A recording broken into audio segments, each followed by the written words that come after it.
Hi Kipsters, I'm going to model how to read and annotate a text. When we read and annotate a text, there are two things that you need to do. You need to underline while you're reading, and you need to underline information that helps you understand the text. So, as I'm doing this model, I want you to make sure if I'm doing these two steps. We're going to discuss it after we watch this video.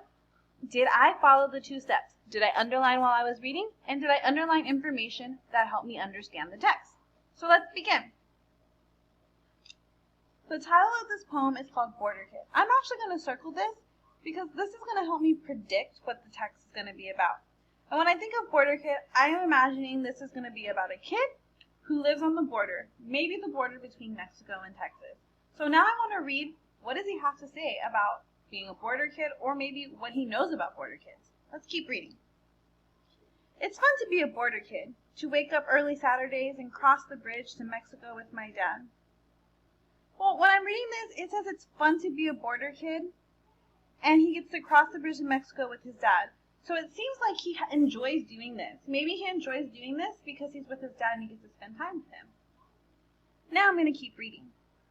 The town's like a mirror twin of our own, when Spanish spoken everywhere just the same, but English is mostly missing till it pops up like grains of sugar on a chili pepper. I like how it says that the town's like a mirror twin of its own, with Spanish spoken everywhere just the same, but English mostly missing till it pops up.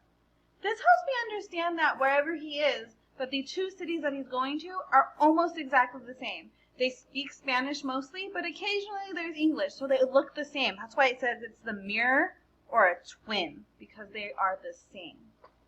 So now that I've annotated my text, did I do my two things? Did I underline while I was reading? And did I underline information that helps me understand the text? We'll talk about it in a little bit.